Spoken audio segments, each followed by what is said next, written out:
오늘의 플러스, 중동의 휴전이 파기된 배경과 앞으로의 중동 정세를 예측해 봅니다.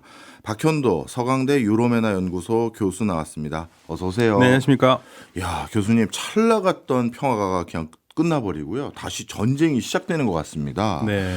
일단 휴전은 왜 무산된 건가요? 그러니까 그 휴전이 어떻게 성립된지 좀 설명이 돼야 되는데요. 그러니까 하마스와 이스라엘이 총 3단계로 휴전하기로 돼 있었습니다. 예. 그래서 지난 1월 19일부터 42일 동안 네. 그러니까 6주간 1단계거든요. 1단계 때는 하마스가 인질을 33명을 풀어주기로 돼 있어요. 근데 33명이 뭐 19살 이하, 50살 이하, 그다음에 50살 이상 이런 식으로 해가지고 33명인데 만약에 거기에서 그 생존자로 다 채우지 못하면 뭐 사망자까지 해서 33명. 그래서 총 25명의 그 살아있는 사람이 생환이 됐고요. 네. 그리고 거기에 이제 반대급부로 이스라엘은 1,900명을 풀어줬습니다. 그리고 이스라엘 군대가요, 통로가 두 개가 있는데 남과 북을 잇는 가자의 넷자림 통로가 있는데 거기는 이스라엘 군대가 있었는데 네. 이 이동이 자유로워야 되니까 거기는 군대가 빠지기로 했어요. 예. 그 대신 가자 지역과 이집트의 국경 지역은 필라델피 통로라는 데는 그냥 남아있기로 했고요. 그리고 이제 본격적으로 사람들 들어오게 만들고 가자 사람들 피난민 들어오게 만들고 무엇보다도 생필품이 필요하잖아요. 예. 그래서 이제 그 구호 인도품을 트럭을 들여보내기로 했고 약 2만 5천 대가 들어갔습니다. 그러면 1단계가 끝나면 이제 2단계로 가야 되거든요. 그렇죠. 근데 2단계는 원래 1단계 시작한 다음에 16일 후에 협상을 하기로 돼 있습니다. 네네. 근데 협상이 전혀 이루어지지 않았어요. 그러니까 그게 무슨 말이냐면 이스라엘은 2단계에 들어갈 마음이 없었어요. 아, 처음부터요? 처음부터. 왜냐하면 2단계에 들어가면 왜 2단계를 안 들어가려고 하면 예. 2단계에 들어가면 이스라엘 군대가 다 빠져야 돼요. 아. 근데 이스라엘 군대가 다 빠지는 게 뭐가 문제냐를 할 수 있죠. 사실은 정상적인 문제가 없죠. 2단계 군대 다 빠지고 3단계 가면 이제 재건이 되는 거거든요. 다 42일씩입니다. 6주씩. 예. 근데 왜 2단계에서 군대를 빼는 게 문제가 되냐면 우리가 네탄야후 정부의 연정의 상황을 봐야 돼요. 연정이 총 68명으로 구성됐습니다. 예. 120석 중에서 68석이니까 과반수를 넘죠. 네. 그런데 그게 그 네탄야후 총리가 이끄는 리쿠드 당이 68명이면 전혀 문제가 없는데 네. 이 연정이거든요. 근데 이 1단계 휴전을 한다고 그러니까 벤 그비르 장관이 있습니다. 야, 우리는 그 휴전에 동의 못 해. 그럼 6명이 탈퇴해 버렸어요. 예. 62석 남았죠. 예. 근데 2단계는 군대 빼잖아요. 군대를 빠지면 탈당하겠다는 8명의 당원들이 있습니다. 거기가 누구냐면 지금 현재 그 스모트리히 장관과 그 정당 소속원이거든요. 예. 우리 2단계에서 군대를 뺀다고? 그럼 우리는 탈퇴할 거야. 8석 빠져나가거든요. 완전히 무너집니다. 그렇네. 과반이 이제 아닌 네, 거예요. 62석이었는데 2단계까지 간다면 완전히 무너지면 예. 총리로서는 연정이 무너지면 정권 뺏겨야 돼요. 예. 다시 선거를 해야 되고 예. 더군다나 이스라엘이 3월 31일까지 예산안을 통과하지 못하면 현재 내각은 무조건 붕괴입니다. 이스라엘 법에 따라서. 네. 그런데 이스라엘 법에 따라서 붕괴인데 62석 가지고 아슬아슬하잖아요. 그런데 그 극우 정당 중에서 그러니까 아주 정통파라고 하는 극우 그 유대인 정당에서 극우 청년들은 군대를 안 가도 되는. 네. 그걸 이번에 통과 안 하면 우리 그냥 이번에 예산안 통과 안 시키겠다 그랬어요. 예. 그러면 안 되는 거예요. 네, 네. 그러니까 전쟁을 계속할 수밖에 없는 거고, 예, 그게 가장 큰 문제였다고 봅니다. 네. 어찌 보면 교수님 말씀을 쭉 듣고 보니까 이번 찰나 같은 휴전이라고 해야 될까요? 이거는 깨질 것이 예상됐던 일이라고 해도 되는 네, 참 거네요. 처음 시작할 때 트럼프 대통령이 강력하게 밀어붙여서 됐는데 네. 트럼프 대통령은 무슨 말했냐면 평화가 올 것 같지는 않다고 이미 얘기를 했었고요. 1단계 때도. 예. 그럼 왜 그러면 트럼프 대통령은 전쟁도 싫어한다면서 그거를 막지 못했냐 그러는데 트럼프 대통령은 가자의 항구적인 평화보다는 일단 자기가 전쟁을 끝냈다라는 데 더 무게를 뒀고 거기에 많은 기사가 나오고 언론의 조명을 받는 게 더 중요했어요. 그리고 네타냐후 총리도 처음부터 이거는 임시적이라고 그랬지. 네. 임시 평화 휴전이 아니라고 그랬지. 이거를 3단계까지 갈 생각은 전혀 없었습니다. 예. 더군다나 지금 네타냐후 총리가 지금 굉장히 어려운 상황이 된 게 뭐냐면 네. 까타르로부터 돈을 받았다. 이제 까타르가 원래 이제 하마스에 돈을 많이 주던 곳이잖아요. 예. 그런데 네타냐후 총리 측근에게도 돈을 줬다. 그 돈이요. 6,500만 달러입니다. 어마어마하네요. 거의 950억 원 정도 되고요. 예. 그 돈으로 네타냐후와 측근들의 월급을 지불했다는 얘기가 있어요. 그래서 이제 그거를 신베트라고 이스라엘에서는 이제 군사 정보기관 그러니까 해외 공작은 모사드가 하고 군대는 아마니 하고 그리고 국내 정보 우리로 치면 국정원이거든요. 네. 근데 우리는 이제 국정원이 국내 정보 안 하니까 여기는 이제 국내 정보만 하는 파트가 있어요. 거기가 네. 신벳인데 신벳에서 조사를 하고 있었어요. 조사를 하고 있으니까 그 돈 카타르에서 뇌물 받은 거를 총리가 16일에 신베트 국장 해임하겠다고 선언해 버렸습니다. 이 역사상 이스라엘에서 정보기관은 손은 안 대거든요. 예. 이스라엘의 가장 좋은 점이었는데 총리가 그걸 깨버리는 거죠. 예. 아직 해임안을 지금 하려고 그러고 있고요. 그러다 보니까 이게 다 연결돼 있다. 정치적인 위기를 넘기기 위해서 네. 국익을 위한 거라고 하지만 실질적으로 자기의 정치적인 계산을 하기 위해서 공격을 계속한다. 그러다 보니까 이스라엘에서 이제 언론에서는 뭐라고 그러냐면 그래 당신의 정치 생명은 이제 성공을 했는데 네. 살았는데 그럼 우리 이스라엘은 어떡하느냐. 그러면서 이제 비판의 목소리가 나오고 있는 거죠. 네. 말씀을 쭉 듣고 보니까요. 네타냐후의 상황은 이제 이해가 됐습니다. 네. 그런데 네타냐후와 연정을 하고 있는 여타 정당들의 네. 요구 조건을 한번 생각해 보려고 하는데요. 네. 예를 들어서 그 정당들 중에서는 2단계 그 평화 협상의 중요한 관건인 가자 지구에 이제 군대를 전부 철수한다. 그러면 그런 요구에 대한 우리는 동의할 수 없다라고 했다는 건 네. 원래 전쟁 나기 전에 그럼 가자 지구에 이스라엘 군이 있었습니까? 없었죠. 그럼 전쟁 전보다 더 강도 높은 수위로 점령하자는 얘기네요. 그렇죠. 그러니까 그게 사실은 하마스의 패착이에요. 하마스가 공격을 하면서 예. 모든 비밀을 제공해 버렸습니다. 원래 2005년까지 이스라엘이 여기에 정착촌이 있었어요. 예. 9천 명 이상이 살고 있었고 그때 굉장히 대단했습니다. 그게 지금 다큐멘터리 필름으로 나와 있는데 이스라엘 정착민들을 이스라엘 군대가 네. 사지를 자꾸 끌어냈어요. 어유. 예, 그러니까 한 4명, 5명이 군인이 네. 가가지고 그 정착초 사람을 전부 다 끌어내면서 9천 명을 진짜 그 해산을 시켰거든요. 예. 그때 뭐 정착민들이 니네들이 이스라엘 군인이냐, 니네들이 우리 편이냐, 뭐 니네가 팔레스타인 군대 아니냐 이런 욕을 먹으면서까지 해산을 시키면서 정착촌을 없앴는데 네.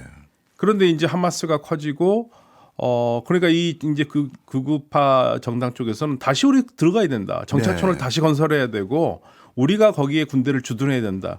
그러니까 여기는 그거를 얘기하고 있기 때문에 그러한 정당 사람들이 15명 이상 응원이 되거든요. 그러니까 이들이 왔다 갔다 하면 따라서 네타냐후 정부가 무너질 수 있기 때문에 네. 네타냐후 정부는 이들을 신경 쓸 수밖에 없고요. 예. 이들은 어디까지나 가자를 다시 이스라엘을 병합해야 된다고 생각하고 있는 사람들입니다. 아, 그렇군요. 네. 그렇다면 네타냐후와 지금 연정을 하고 있는 좀 더 극우 성향의 이 정당들 또 정치 세력들은 네. 궁극적으로 제 생각에는 제 소견으로는요. 단순히 가자 지구에 군대 주둔해서 머무르려는 목적이 아니라 뭔가 좀 더 궁극적인 목적이 있어 보여요. 병합입니다. 병합. 병합. 네, 병합. 그러니까 이들이 그리는 지도는요 굉장히 커요. 예. 지금 현재 가자 지구도 이스라엘에 다시 갖고 오고 요르단강 서안도 정리하고 예. 더 나아가서는 이제 그게 요즘 많이 소셜 미디어에서 많이 나오는데 이스라엘 군인들의 옆에 그 국기 같은 게 그려져 있잖아요. 예. 거기에 이스라엘의 땅이 굉장히 넓다. 아. 그러면서 쉽게 말하면 이제 그 전부터 그런 얘기들이 이제 극우 성향의 정치인들이 하는 얘기 중에 하나가 대이스라엘이라는 얘기를 많이 했거든요. 예. 그렇게 되면 이제 요르단 지역, 그다음에 아랍 지역까지 포함해서 큰 땅을 다시 과거에 이스라엘의 영광을 찾자. 그거를 얘기를 하고 있는데 거기에 대해서 이제 많이 그거는 그냥 하는 얘기지라고 다 얘기를 했는데 네. 요즘 들어서 야 그게 그냥 하는 얘기가 아닐 수도 있겠다라는 이제 그런 얘기가 나와서 그런 것 때문에 나오는 겁니다. 지금. 아, 그렇군요. 네. 사실 이스라엘 내에서도 워낙 이스라엘 국민들의 정치적인 선호도 그리고 이스라엘을 어떻게 통치하느냐에 대한 판단이 워낙 극명하게 갈리는 세력들이 많다 보니까 이들 좀 극우 성향의 정치 정치 세력들은 어떻게 보면 이렇게 이해도 될까요? 예를 들어서 이스라엘 국민들도 이 전쟁 빨리 끝내자 그런 여론조사 많았는데 네. 그거와 상관없이 우리 지지층들은 어떻게든 저거 병합을 원하니까 계속 갈 가능성이 높다 이렇게 봐도 되나요? 그러니까 그 정치인들은요, 네. 그 신념입니다. 신념이군요. 네, 그 사실은 이스라엘 사람들에서 기본적으로 그러한 네타냐후 정부에 대한 지지를 보내는 층은 30%는 되거든요. 예. 기존 지지층이 그 지지층만 믿는 게 아니라 비전을 얘기를 하고 있고요. 그래서 지금 이 전쟁에 반대하고 있는 사람들은 이제 네타냐후를 일단 싫어하는 사람들. 예, 뭐 그레이터 이스라엘이고 뭐고 네타냐후에 하는 게 마음에 안 드는 사람들. 네. 그리고 특히 인질 가족들. 아 그렇죠. 네, 그래서 지금 그 앞으로 그러면 남아 있는 인질이 한 59명 정도 되거든요. 네. 돌아올 가능성이 거의 없어지잖아요. 네. 예, 그래서 이제 항의 데모를 하고 있고 거기에다가 플러스 카타르 게이트. 네. 예, 그게 좀 크죠. 음. 예. 근데 카타르가 생각해 보시면 카타르 욕을 많이 했거든요. 예. 네타냐후 총리도 그렇고 그 극우파 정치인들도 카타르에서 결국 돈 나와서 하마스가 돈을 다 불린 거 아니냐. 네. 그런데 그 돈을 이스라엘도 받았다? 말이 안 되지 않나? 이렇게 얘기하고 있는 거죠. 예. 그렇다면 좀 정리를 해봐야 될 것 같아요. 네. 네타냐후 입장에서는 사실 총리에서 내려앉은 순간 인질 가족들뿐만 아니라 한때는 이스라엘 내부의 그 뭐라 할까요 여론조사에서도 네타냐후 조사에서 말이지 왜 이렇게 인질이 끌려갈 정도로 뭐랄까요 그 치안을 제대로 유지도 못했느냐 이거 처벌해야 된다라는 사람도 있으니 네타냐후는 당연히 전쟁을 끝나는 걸 최대한 뒤로 미뤄야 될 것 같고 그러면 그런 상황에서 이 극우 성향의 정치 세력과는 손을 잡을 수밖에 없는 상황인데 그럼 극우 성향의 정치 세력들은 이 가자 지구에 군대 놓는 것뿐만 아니라 궁극적으로 병합을 원한다고 하면 네. 그럼 그들은 그 병합을 위해서 원래 여기 살고 있는 엄청난 수의 팔레스타인 사람들을 뭐 어디 보내거나 이런 구체적인 대안이 있는 겁니까? 아니요, 그러니까 일단 밀어낸다는 거예요. 아, 예, 그리고 거기다가 이제 트럼프 대통령이 가자 리비에라 얘기했잖아요. 네. 뭐 좋죠. 행복하죠. 그러니까 계속 밀어붙이면 가능하다고 생각을 하고 있고. 네. 그래서 이제 아랍의 고민이 깊죠. 음. 그래서 아랍 쪽에서 3월 초에 트럼프 대통령의 그 가자 재건하는 팔레스타인 사람들을 다 쫓아낸다는 건데 그건 말이 안 된다. 예. 그래서 이집트가 중심이 돼서 아랍 평화안을 냈어요. 예. 거기는 그 EU와 그다음에 월드뱅크 이런 그룹들이 조사를 해보니까 예. 가자 재건에 필요한 돈이 한 530억 달러가 되더라. 예. 그래서 530억 달러 재건안을 내서 아랍 연맹의 승인도 받고 세계 이슬람 협력 기구가 있거든요. 거기에 다 추인을 받아서 제출을 했는데 네. 그러니까 미국에서는 별로 아니다. 그리고 이스라엘은 그 반대하고 있고요. 근데 예. 이제 왜 그를 반대하는 이유는 뭐냐면 그 안에 돈 출처가 중요한 게 아니라 하마스를 어떻게 할 것인가에 대한 구체적인 얘기가 없다는 얘기죠. 예. 예, 그리고 그렇게 재건된 가자를 누가 다스리냐에 대해서 얘기도 없고 하마스를 어떻게 하겠다는 얘기도 없고 그러면 결국 다시 하마스 살아나는 게 아니냐. 그러면서 이제 이스라엘은 거기에 대해서 비판을 하고 있고 지금 현재 이스라엘이 국제사회에서 얘기하고 있는 것 중에 하나가 또 그 국제사회에서 이스라엘의 공격에 대해서도 좀 침묵하고 있는 이유 중에 하나가 실질적으로 이스라엘 하는 얘기 중에 그 문제가 하마스 문제가 있어요. 네. 하마스를 정리하지 않고서는 예. 이거는 다시 또 전쟁이 일어난다. 특히 이게 하마스의 지도자들이 지금 공공연하게 예. 다시 또 다른 10월 7일을 할 수 있다고 얘기를 한다. 그러니까 예. 2023년 10월 7일 하마스가 공격했잖아요. 예. 그 얘기를 공공연하게 지금 하마스 지도자들이 하고 있고 우리가 트럭을 2만 5천 대분의 인도적 지원 물품을 넣었는데 네. 그러면 그 정도 들어갔으면 지금 팔레스타인 난민들이 그 인도적 위기라는 말이 나올 수가 없다. 그러면 그 물건이 다 어디로 가느냐? 하마스가 또 비축해서 얘네들이 또 세력을 만들고 있다라고 보고 있어요. 예. 또 그 말이 또 완전히 틀린 말도 아니기 때문에 네.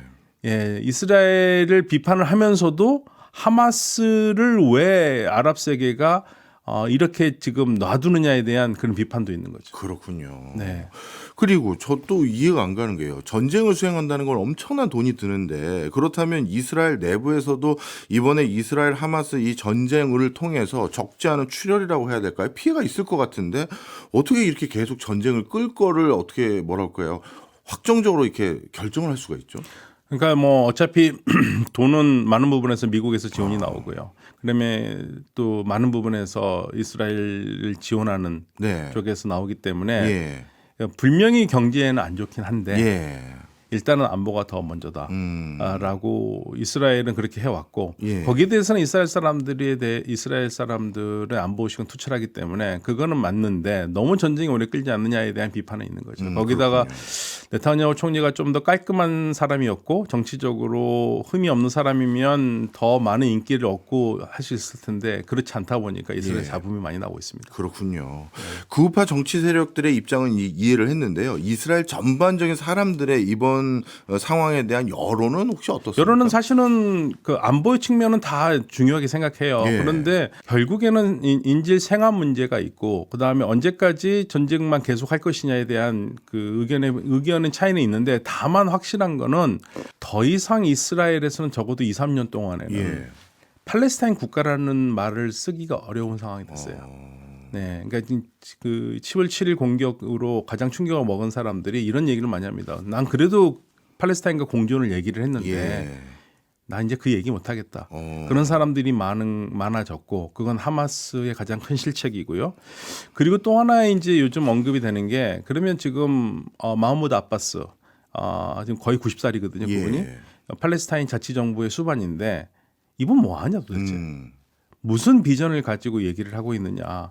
이 정도 되면 자기가 대통령직을 내려놓고 새로운 세력을 만들어서 팔레스타인 앞장서고 나가게 해야 되는데 네. 아무것도 하고 있지 않다. 예, 그렇네. 국제사회의 그냥 구원만 기다리고 있느냐. 그러니까 지금 사실은 비난의 화살도 역시 하마스와 팔레스타인 자치정부에도 돌아가고 있어요.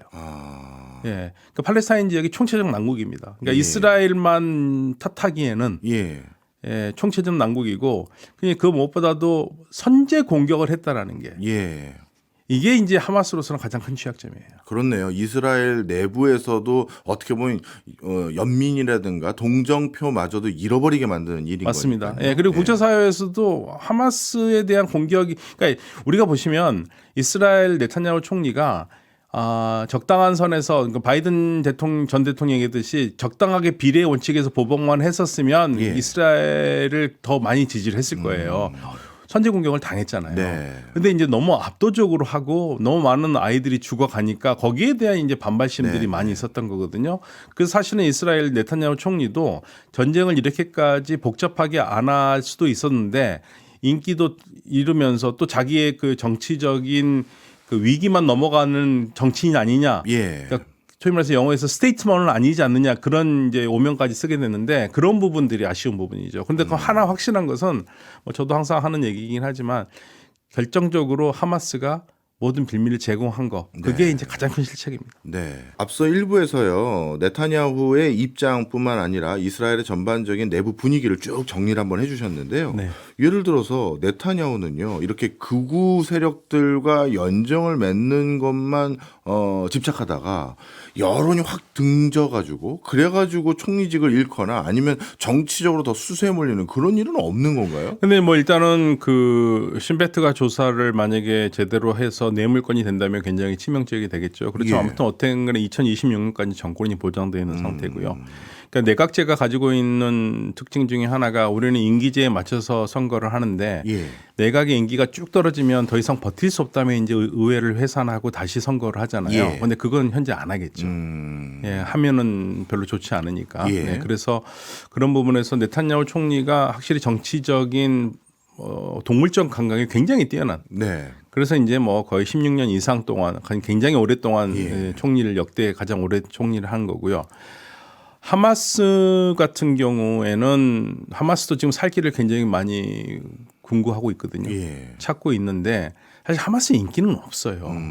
예, 팔레스타인에서도 사실 다른 대안 세력이 없기 때문에 어쩔 수 없이 지금 하고 그 인기가 없는데도 뭐 반대한다는 얘기를 못 하고 있는 거고 예. 워낙 강력하게 존재하고 있으니까요. 또 아랍 국가들도 그렇게 좋아하지는 않습니다만은 그 안에서 자기 공간을 만들고 살고 있거든요. 예. 그리고 또 이번 같은 경우에는 이제 이스라엘이 좀 수세에 몰린 것 중에 하나가 아니 어떻게 됐든 간에 협상을 하지 않느냐. 네. 그 1차 협상까지 하마스가 안 지킨 건 없거든요. 예. 안 지킨 건 없는데 2차를 들어가기가 어려우니까 이스라엘 쪽에서 계속 그럼 1차 단계를 연장하자. 예. 연장하고 니네 인질을 다 풀어라. 예. 그런데 하마스는 인질을 우리가 1차 협상을 다 끝냈는데 왜 제대로 했는데 왜 2차 안 들어가고 또 무리한 조건을 하느냐. 우리 그럴 수 없다. 네. 그렇게 하다 그러면 우리가 뭐 인질 4명과 인질 1명과 시신 내구를 돌려주겠다. 또 이렇게 또 사람 목숨 가지고 또 흥정을 했어요. 예. 그것도 참 보기는 안 좋습니다. 예. 그런데 이스라엘은 그거를 또 심리전이라고 안 받아들였고. 그러니까 이런 계속 나오니까 그럼 아예 협상을 1단계로만 끝내고 인질을 다 돌려보내지 아니면 2단계로 안 들어간다고 차라리 했었으면 나을 텐데 네. 1단계는 그렇게 해놓고 다 지켰는데 하마스가 2단계로 안 들어간다고 하는 것도 좀 모양새는 안 좋아요. 그렇네요. 예. 근데 애초부터 그거를 영구 평화가 아니라면 그냥 1차에서 인질 다 받는 걸로 해가지고 협상을 했으면 더 나았을 텐데 이스라엘에서는 제가 봤을 때는 네타냐후 총리가 급하게 떠밀려서 하는 것도 있고 협상에서 패착을 했죠. 그러니까 지금 어느 정도 하마스가 틀린 건 아니지 않느냐라는 얘기가 나오는 게 그런 게 나오는 겁니다. 그렇군요. 네. 지금까지는 이스라엘과 하마스 내부 분위기를 좀 저희가 정리를 해봤다면요. 네. 그렇다면 이제부터는 이번 휴전을 둘러싼 미국이나 다른 중동 국가의 분위기를 한번 여쭤보려고 하는데요. 사실 이번 휴전도 트럼프 대통령이 주도한 건 맞지 않습니까? 네, 맞습니다. 네. 그러면 그분은 자기는 전쟁 끝내겠다. 처음에는 뭐 24시간 안에 끝낸다고 했다가 여기까지 왔는데 그것도 처음에는 내가 끝냈지 했는데 이거 끝난 거 아닌 거 미국 언론에서도 다 보도할 거 아니에요. 그러면 나중에 다시 전쟁하고 그러면 트럼프도 머쓱해질 것 같은데 지금은 뭐 특별한 반응이 없나요? 전혀 예, 그 연장하자고 그러죠. 미국도 연장하고 인질을 다 풀어라. 예. 다 풀지 않으면 니네 큰일 난다고 으름장을 놨지만 예. 역시 그것도 안 먹혀 들어가고요. 또 약간 체면 국인 게 보통 미국은 역대 그 어떤 행정부도 테러리스트라고 낙인 찍은 애들과는 대화를 하지 않았거든요. 예. 근데 미국 인질이 한 4명 정도 있어요. 그걸 풀기 위해서 하마스와 직접 대화를 했어요. 예. 근데 사실 실패했죠. 예. 그러면서 구겼잖아요. 예. 그러니까 그것도 참 그렇네요.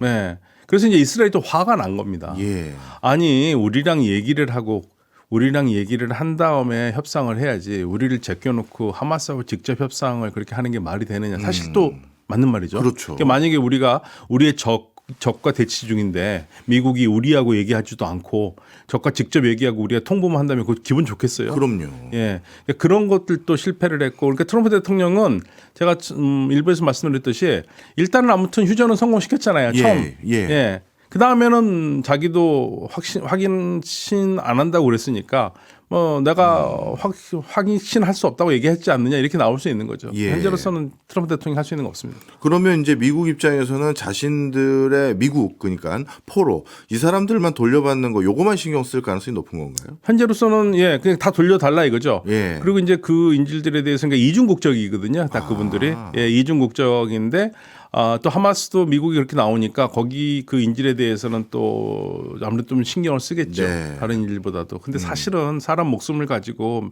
몇 명 풀어주니 이렇게 하니까 이렇게 하자. 이게 사실은 이게 말이 이렇게 협상에 얘기하는 거지. 그러니까 인간적으로 말이 안 되는 겁니다. 네, 네. 그 다음에 여타 다른 인접한 중동 국가들은 이번 휴전이 또 깨져가고 있는 걸 뭐라고들 보고 있나요? 무력합니다. 무력해요. 그러니까 제가 그 전쟁 난 지 얼마 안 돼가지고 예. 아랍의 좀 꽤나 유명한 싱크탱크의 그 장한테 물어봤어요. 네. 그 팔레스타인 문제 어떻게 해결해야 되느냐. 가장 좋은 거는 두 국가 해법이다. 예, 그분이 그렇게 얘기하더라고요. 그러니까 이스라엘의 나라, 팔레스타인 나라. 예, 그럼 그게 가능할 거라고 보냐. 그런데 그분의 그 답이 지금까지도 계속 머리에 맴돌아요. 뭘 하셨나요? 안 될 거다. 왜 안 되냐? 그랬더니 말들은 그렇게 하는데 예. 그거를 추진할 수 있는 아랍 국가의 능력이 없다. 지금 현재 그겁니다. 이러지도 못하고 저러지도 못하고 주도권을 쥐고 나가는 게 아니고요. 지금도 상황 보면은 가자 재건안도 트럼프 대통령이 리비에라 안 내놓으니까 깜짝 놀라가지고 거기에 대해서 대응책을 한 거거든요. 그러니까 누군가가 자극을 하기 전에는 뭘 아무것도 안 해요. 예. 이 아랍 국가들이 지금까지 해온 가장 큰 패착입니다. 그렇군요. 네. 그렇게 주변에 있는 아랍 국가들이 아무 대응을 못할 정도로 무력해진 것은 어떻게 보면 오랫동안 지속되고 반복되어 왔던 이런 사태, 이스라엘과 팔레스타인들 사이에서 일어났던 이 사태에 대해서 뭐라 할까요? 이제 감정의 골까지도 생겨서 이제는 뭐 우리가 국민들에게 설득하기도 정치력을 발휘하기도 정말 쉽지 않은 상황이 돼버린 건지, 아니면 이건 미국처럼 뭔가 큰 경제력과 국방력이 있어야지만 가능한 건지 뭔가요? 네, 국방력도 없고요. 저는 이제 팔레스타인 역사에서 가장 비극적인 게 사실은 팔레스타인 사람들이 우리가 이 땅은 우리 땅이니까 우리가 그 누구의 도움을 받지 않더라도 우리가 나라를 만들겠다는 생각을 가지고 있었으면 예. 오늘날까지 안 왔을 겁니다. 아, 이게 아랍 민족주의에 완전히 함몰됐어요. 예. 그러니까 주변 국가들이 이 팔레스타인을 돕는 형태가 아니라 예. 처음 시작할 때부터 서로 자기의 이권을 생각을 했던 거죠. 그러니까 1차 전쟁에서도 그 이스라엘에게 패할 수밖에 없었던 거고, 네. 그런 문제들이 오래된 문제들이 여전히, 그러니까 팔레스타인도 자립보다는 주변에 의존하는 영향이 더 크고요. 예. 그러니까 지금 현재 팔레스타인이 스스로가 자립할 수 있는 능력이 없지 않습니까? 예. 근데 그게 오랫동안 그렇게 구호품이나 외부 원조에 의존했기 때문에 그래요. 네. 그래서 지금쯤 이제 50년이 넘어가가지고 아랍 국가들이 산유국도 그렇고 다들 생각하는 게 우리가 그렇게 돈을 많이 지원을 했는데 도대체 뭘 했느냐라는. 네. 그래서 지금 팔레스타인 자치정부에 대한 비난이 다시 나오기 시작하는 거예요. 도대체 90살이나 되셔서 그러면 후배 정치인들을 기르고 나라에 대한 비전을 제공해야 될 대통령께서 마흐무드 아바스께서는 여전히 90살이면서 그 시일권을 놓지 않고 팔레스타인에 대해서 지금 아무것도 하지 못하고 있으면서 자리만 지키고 있는 게 말이 되느냐, 그런 얘기가 나오는 겁니다. 그렇군요. 네. 그러면 이런 상태에서요, 중재할 수 있는 미국이나 중동 국가의 움직임도 크게 기대할 건 없고, 네. 이스라엘 내부에서는 좀 더 강경한 분위기가 점점 고조되고 있는 상황이고, 이런 상황에서 혹여나 하마스가 반격할 여력을 다시 채비를 다시 갖춘 다음에 다시 본격적인 전쟁으로 그럼 이어질까요? 아니, 그러니까 그래서 이제 이스라엘이 이번에 그 2단계를 못 간다는 이유 중에 하나가 하마스가 지금 2만 5천 대나 되는 구호품을 탈취를 해서 예. 다시 군대를 만들려고 하고 있다. 예. 그러니까 하마스는 절멸을 해야 된다. 이게 지금 목적이고요. 이스라엘은 거기에 대해서는 아랍 국가들도 사실 하마스를 좋아하지 않기 때문에 반대를 하지 않지만 공개적으로 찬성을 하진 않아요. 예. 네, 왜냐하면 자기 자국 내에 그 정치 문제가 있기 때문에. 그러니까 하마스가 지금 가장 큰 문제가 되는 거죠. 그러니까 하마스 없는 가자를 재건해야 된다. 그래서 사실은 하마스가 여전히 세력을 키우려고 하는 부분에서 이스라엘에게 차라리 공격의 빌미를 주고 있는 거에 대해서는 하마스가 또다시 실책을 하는 겁니다. 네. 지금 상황에서. 네. 예. 그래도 이제 하마스가 뭔가 그동안 엄청난 타격을 받았으니까요. 이게 좀 재건을 본인들이 뭐 팔레스타인 국민들이 전적으로 지지하는 건 아니지만 그래도 본인들 스스로는 재건을 하려고 할 텐데, 그러려면 중동의 인근 국가들로부터 경제적이든 아니면 국방적이든 뭔가 도움을 받아야 그게 가능하지 않을까요? 안 그러면 없어지는 거 아닌가요? 그렇죠. 그러니까 그 하마스가 완전히 사라지지는 않겠죠. 그렇지만 예전처럼 무장을 할 수 없도록 막는 게 이스라엘의 지금 국가 안보의 가장 큰 핵심적인 정책이니까 이들에게 들어오는 돈을 막아야 되는 거고, 그렇게 되면 이제 까따르 돈도 막아야 되는 거고, 또 음으로 양으로 들어왔던 이란의 지원도 막아야 되는 거고, 그래서 지금 중동에서 헤즈볼라에 대한 공격도 그렇고요. 또 하마스가 최근에 처음으로 텔아비브에 또 로켓을 쐈거든요. 네. 예, 그런 것도 그렇고 그런 부분들에서 조금이라도 외부의 수혈이 있으면 안 되니까 이스라엘로서는 레바논에 대한 공격도 계속하고 있는 겁니다. 레바논도 사실 이스라엘이 휴전안을 어겼어요. 예, 이 군대가 빠져야 되는데, 그러니까 레바논도 지금 굉장히 고민인 게 레바논 정규군이 헤즈볼라가 사는 지역을 빨리 밀어내고 헤즈볼라를 무장해제시켜야 되는데 그걸 제대로 못하고 있고, 이스라엘도 빠져줘야 되는데 이스라엘도 안 빠지고 있고요. 그러면서 헤즈볼라가 조금이라도 움직이기 시작하면 또 공격을 해야 되는 거고. 네. 그래서 지금 전체적으로 큰 그림에서 보면은 궁극적으로 지금 일어나고 있는 거는 쉽게 말하면 이란의 대리 세력들, 이란의 대리 세력을 정리를 하겠다. 그거에 초점이 가 있다고 보시면 될 것 같습니다. 그렇군요. 근데 이렇게 어떻게 보면 이스라엘하고 하마스의 전쟁에 대해서는 미국이 이제는 한 발 슬쩍 빼면서 내가 성과 냈지 하고 물러서는 듯한 분위기지만 정작 다른 쪽에서는요. 후티 반군 공습하기도 했잖아요. 네.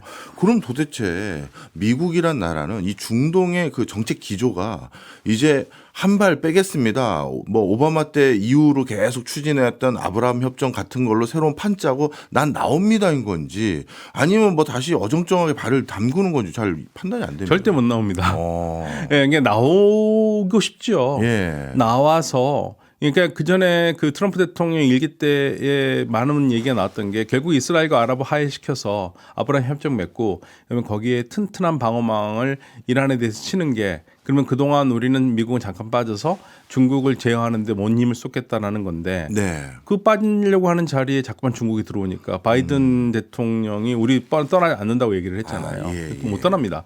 트럼프 대통령의 지금 가장 핵심적인 중동 정책의 중요한 것은 이란 핵이에요. 네. 그러니까 이란 핵을 제어를 해야 되고, 그러니까 지금 일어나고 있는 거 후티 반군, 헤즈볼라, 하마스 전부 다 이란과 연관되어 있다고 보기 때문에 헤즈볼라하고 하마스는 이스라엘이 맡고 있지만 후티 반군은 이스라엘로서는 혼자만 힘들거든요. 그러니까 미국이 전력을 다해서 후티 반군을 절멸시키려고 하고 있고, 더 나아가서는 후티 반군이 만약에 이란에 미국에 대해서 반격을 한다.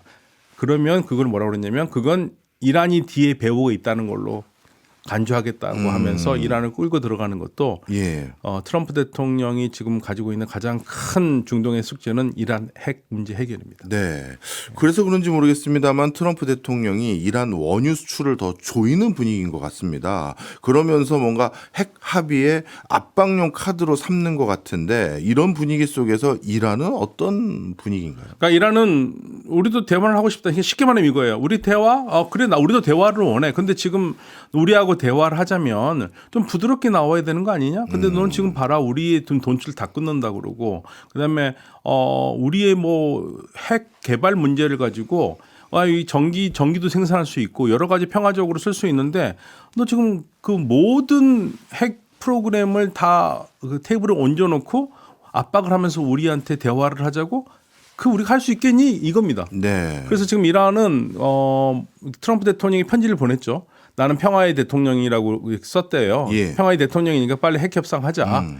그리고 이 2달 안에 나는 계속 핵 협상을 오랫동안 할 수는 없고 2달 안에 끝내자. 2달 안에 끝내지 않으면 안 좋은 결과가 있을 거다. 뭐 이런 식으로 협박 겸 뭐 이렇게 달래는 편지를 보냈다고 그러는데 이란의 입장은 그겁니다. 이란에서는 그 유엔 대표부 쪽에서 나온 얘기인데 만약에 그 미국이 우리 이란과 대화하려는 게 핵의 무기화. 핵 무기에 대해서 얘기한다면 우리는 대화할 수 있는데 그거를 넘어서서 그게 아니라 여러 가지 모든 평화적인 핵 프로그램이라든지 뭐 미사일 이런 것까지 하면 우리는 대화할 용의가 없다. 그래서 핵 무기에 대해서는 얘기는 할 수 있다고 얘기를 하고 있어요. 네.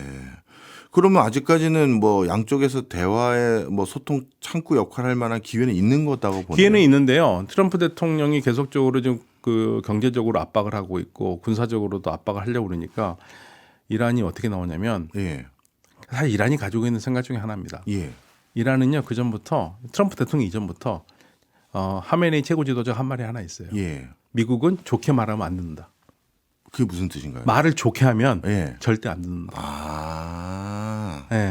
얘네들은 세게 나가야지만이 얘기가 되지 좋게 우리가 하면 우리가 약하구나 하고 이제 말을 안 듣는다는 얘기죠. 그래서 지금 이란은 무슨 말이냐면 미국 니네 공격을 하겠다고 해봐. 우리는 차라리 대화보다 전쟁을 택할게. 이런 식으로 입장을 보이면서요. 그 페르시아만 지역에 이란에 조그만 섬이 있거든요. 이제 UAE가 자기네 거라고 얘기를 하고 있고 이란은 뭐냐 우리 거다. 영유권 다툼이 있는 곳이라고. 이란은 영유권 다툼이란 말조차도 쓰기 싫어해요. 거기에 지금 미사일을 배치를 하고 전쟁 준비를 하겠다는 겁니다. 그러니까 미국이 강하게 나오면 우리도 같이 강하게 나올 것이고 그리고 그러면 이 동네에서 가장 무서워하는 게 확전이잖아요. 그러니까 이란은 확전을 각오하고 나오겠다는 거고 그러면 미국 쪽에서도 고민을 해야 될 수 있지 않습니까? 미국 확전 원하지 않으니까.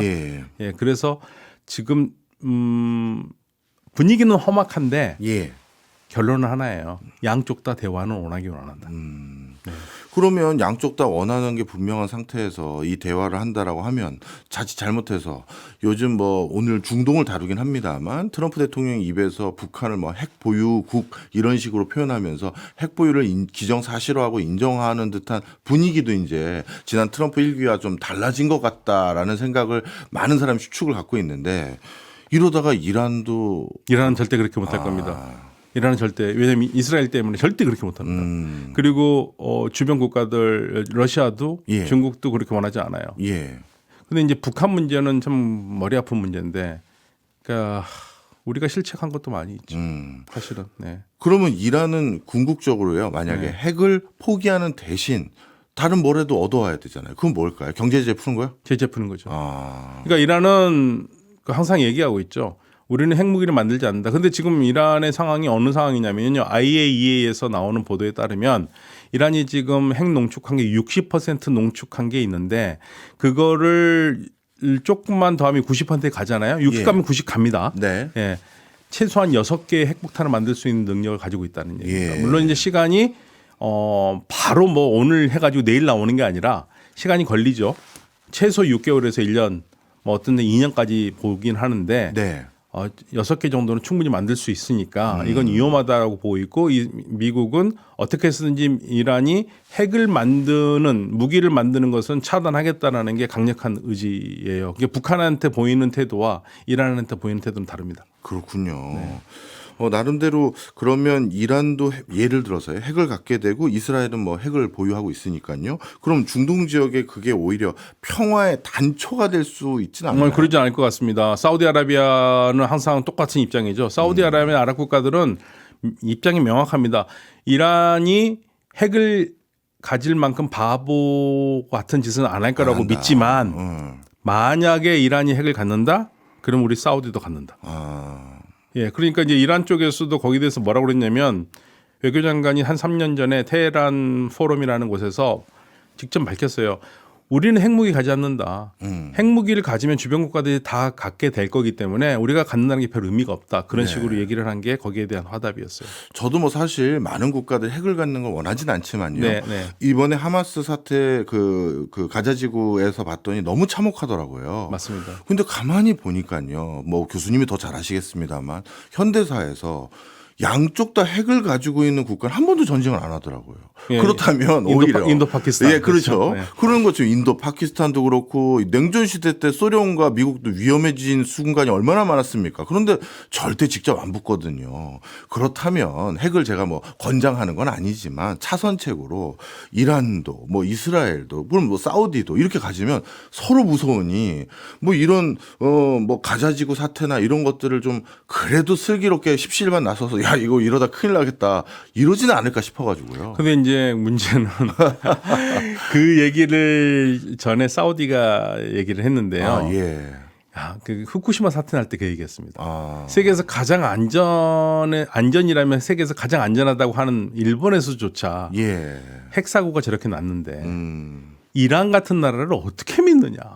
예. 더군다나 이란에 핵시설이 있는 곳이 이렇게 지금 핵 발전소가 있는 핵 부셰르라는 곳인데 거기 그 페르시아만 쪽에 붙어 있거든요. 거기 다 지진대다. 그런데 이란이 그렇게 핵을 간수할 능력도 별로 없고 지진하고 나면 핵 발전소도 무너지고 난리가 날 텐데 그러면 이 지역이 완전히 쑥밭이 될 텐데. 그런데 이란이 거기다 핵까지 갖는다? 그거는 도저히 용인해서는 안 된다. 그 생각을 가지고 있어요. 그러니까 아랍 국가들도 사실은 다 갖고 싶어 하죠. 네, 갖고 싶어 하는데 그래서 뭐 그런 얘기를 많이 하지 않습니까? UAE가 우리하고 핵 발전한 거 후회한다라는 얘기도 그래서 나오는 거예요. 우리하고 하면 핵 농축 못하고 아무것도 못하니까. 그래서 이제 그런 게 지금 이란 때문에 나오는 얘기들입니다. 그렇군요. 자, 그렇다면 교수님 이제 어떻게 보면 중장기적인 전망을 한번 해보려고 하는데요. 사실 전쟁이라는 건 시나리오도 없어서 전망에 의미가 있나 싶기도 하지만 이게 그렇다면 앞으로 어떤 식으로 종결될까요? 지금 이 하마스 사태가요. 팔레스타인 문제는 적어도 아까 전 말씀드렸듯이 이스라엘 쪽에 얘기하듯이 2, 3년 안에는 팔레스타인 국가라는 얘기가 나오기 어려울 정도로 이스라엘 분위기는 그렇다면은 이게 보통 평화를 얘기를 하면서 팔레스타인과 공존을 얘기하는 사람들이 있었는데 그 사람들이 목소리를 내기는 어렵다라는 거죠. 예. 팔레스타인 문제는 현재 하마스가 생각하는 방향으로 가지는 못할 겁니다. 예. 그래서 지금 가장 현실적으로 만약에 가장 현실적이라면 이것도 어려울 수 있는데 하마스를 완전히 그 배제를 하고 예. 가자에서 군대가 없더라도 팔레스타인 자치 지역이라도 만든다면 예. 그건 성공하는 거예요. 아. 네, 근데 저는 그것도 어려울 것 같아요. 아, 그렇군요. 결국에는 이스라엘의 주도권으로 싸움이 끝날 가능성이 굉장히 크고요. 그리고 나서는 이제 결국에는 이란 문제인데요. 예. 그러니까 이란 문제는 미국도 쉽게 전쟁할 수 없는 게 미국에서 계속 보고서가 나온 게 이란과의 전쟁은 그냥 전쟁이 아니라 엄청난 확전이 될 거고 예. 미군의 피해가 너무 클 것이다. 그러면 전쟁을 싫어하는 트럼프 대통령으로서 감당이 어려우니까 전쟁은 없는 것은 맞는 것 같은데 그리고 예. 트럼프 대통령 때 분명히 이란 핵을 막긴 막아야 된다. 예. 그래서 이제 대화를 어떻게 하느냐가 문제인데 미국이 이란에게 조금 당근책을 줘야 됩니다. 네. 그러니까 좀 친하지 않은 친구를 만나는데 야, 너 회의장에 안 나오면 너 가만 안 둬? 이렇게 하면 절대 안 나오거든요. 그렇겠죠. 예, 그러니까 유인책을 하면서 해야 되는데 미국이 과연 그렇게 융통성 있게 할 수 있을 것인가? 예, 거기에 이제 답이 있어요. 네. 네, 일단 협상장에 나와야 되거든요. 다만 다행인 게 그래도 이란이 완전히 막은 게 아니라 야, 그럼 우리 오만을 중재자로 해서 간접적으로 대화를 할 수 있다는 얘기까지는 했어요. 예. 예, 그 바이든 대통령 때도 했던 방식이거든요. 그래서 이제 그거를 미국이 어떻게 받아들이냐에 따라 달렸죠. 이란이 저런 식으로 나오는 건 그러니까 자꾸만 나오는 게 이란이 저렇게 하는 건 시간을 끄는 거 아니냐. 핵을 네. 만들기 위해서. 예, 그 부분에 대한 이제 고민해야 되는데 뭐 한 가지 좋은 신호라는 것은 위트코프 중동 특사가 예. 이란이 간접적으로 여러 채널을 통해서 트럼프 대통령의 편지에 대해서 의견을 밝혀왔다고 그러니까 그렇군요. 예, 그리고 자기가 지금 더 이상 얘기는 할 수 없지만 예, 그것까지 얘기하겠다고 그랬으니까 뭔가 좀 실마리가 풀리지 않을까라고 기대를 해봅니다. 네. 혹여나 네타냐후야 지금은 2026년까지 임기가 보장되어 있긴 합니다만 네타냐후도 영원히 할 건 아니잖아요. 네. 네타냐후가 총리 자리에서 내려오면 분위기가 확 바뀔까요? 그러니까 사실은 네타냐후 총리의 지금 가장 그 문제가 뭐냐면요. 어쨌든 간에 전쟁을 막지는 못했잖아요. 예. 근데 전쟁을 막지 못한 데 책임을 지고 많은 기관장들이 사임을 하거나 다 했는데 네. 본인만 안 하고 있거든요. 맞아요. 예. 그러니까 본인이 선택이 필요하죠. 예. 그런데 이제 아마 그게 카타르 게이트가 만약에 제대로만 터진다면 그게 아마 굉장히 클 것 같은데 네. 뭐 신베트 국장을 뭐 해임하겠다고 저렇게 하니까 얼마큼 밝혀질지 모르겠습니다만 그래도 적어도 이스라엘이라는 곳은 언론이라든지 그래도 살아있는 언론들이 있거든요. 예. 그래서 그런 부분에서는 시민들의 힘이 어느 정도 좀 발휘해야 되지 않을까. 물론 판세를 완전히 없기 어렵겠지만요. 네. 네타냐후 총리가 정치적으로 상당히 어려울 겁니다. 네, 알겠습니다. 아직까지 갈 길이 먼 것 같습니다. 박사님 말씀 드리니까요. 지금까지 박현도 서강대 유로메나 연구소 교수였습니다. 오늘도 신속한 소식 감사합니다. 감사합니다.